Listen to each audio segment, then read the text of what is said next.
আমি কয়েক বছর আগে একটা ইন্টারভিউতে দেখেছিলাম বলতে যে আপনি বাচ্চাদেরকে আমেরিকা থেকে বাংলাদেশে নিয়ে এসেছেন কারণ সেখানে আপনার মনে হয়েছে যে বাচ্চারা হয়তো ঠিকঠাকভাবে বাংলাকে ধারণ করতে পারবে না কিংবা ঠিকঠাকভাবে মানুষ হতে পারবে না, এই ধরনের কিছু কথা এসেছে।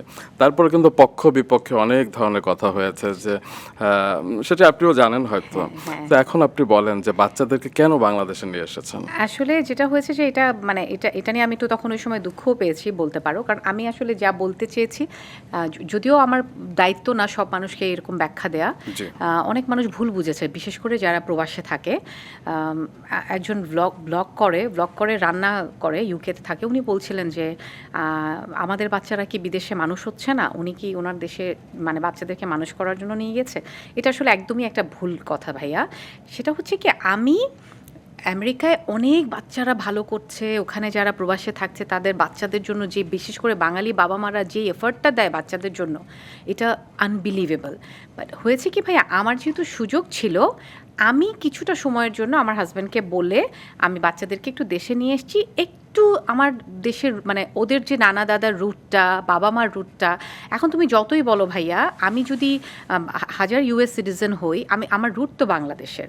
সো আমার বাচ্চাদেরকে একটু গান শেখানো, একটু নাচ শেখানো, একটু কালচারালি সমৃদ্ধ করা, একটু বাংলাদেশের রুটটা চেনানো। কারণ ওরা, আমার মাথায় তো আসলে এটা সবসময় আছে যে ওরা আলটিমেটলি ওই দেশেই থাকবে, ওই দেশে ওরা বর্ন হয়েছে, ওই দেশে বর্ন সিটিজেন, ওরা তো আর বাংলাদেশে থাকবে না।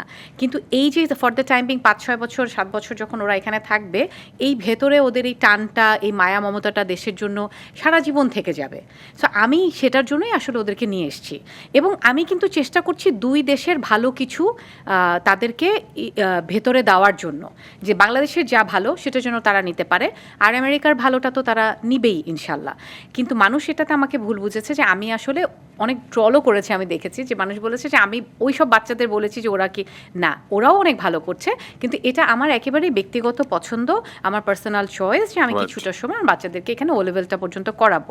তো আরেকটা যেটা করলাম যে আমার হাজব্যান্ডের সাথে আমি কথা বললাম, ওকে ওর অপিনিয়ন নিলাম, ও তারপরে দেশে আসলো, ও দেখলো যে বাচ্চারা কিভাবে বড় হচ্ছে, কোন স্কুলে পড়ছে, কি করছে। Then he was happy and then we both together decided যে আমরা ফর দ্য টাইম বিং বাচ্চাদেরকে এখানে একটু পড়াবো, ও লেভেলস করি, আবার হায়ার এডুকেশনের জন্য আমরা নিয়ে যাব।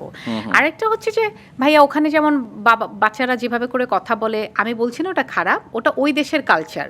হ্যাঁ, আমার যখন একটু খারাপ লাগতো আমি বলতাম যে আমি তো আমার বাবা মার সাথে এইভাবে কথা বলি না, কিন্তু ওরা যে আসলে এটা খারাপ এটা তো না, এটা ওই দেশের কালচার, কিন্তু আমার কালচারটা তো ডিফারেন্ট। আমি চেয়েছি যে আমি যেভাবে করে আমার বাবা মার সাথে কথা বলতাম, আমার বাচ্চারা যেন ওইভাবে করে আমার সাথে কথা বলে বা বাবা মার সাথে। যেটা আমি শুনেছি যে সেখানে স্কুলগুলোতে বাচ্চাদেরকে তাদের বাবা মা কিভাবে বিহেভ করবে সেটা শেখায়, কিন্তু বাচ্চারা বাবা মার সাথে কিভাবে বিহেভ করবে সেটা খুব সম্ভবত সেই বিষয়গুলো। এটাও আমার একটা কনসার্ন ছিল যে ওখানে স্কুলগুলোতে আসলে ভাইয়া ও বাচ্চার সাথে বাবা মা কি করবে কি না করবে এগুলো ওদেরকে রেগুলারলি শেখানো হয়।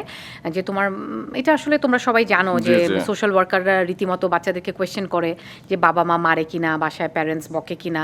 এটা আসলে ওই দেশের নিয়ম ভাইয়া। এখন তুমি নিয়ম, রুলস, রেগুলেশনস, কালচার এগুলো তুমি কি করে ভাঙবা?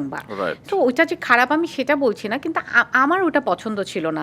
আমি চেয়েছি যে না, এটা কেমন কথা, কিন্তু ওদেরকে স্কুলে এটা শেখাচ্ছে না যে তুমি তোমার বাবা মার প্রতি তোমার কি দায়িত্ব।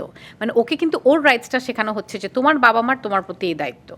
হ্যাঁ, তো তখন আমার মনে হলো যে আচ্ছা বেটার আমি একটু আমার মতো করে বাচ্চাগুলোকে গ্রুমিং করি। So this was the reason.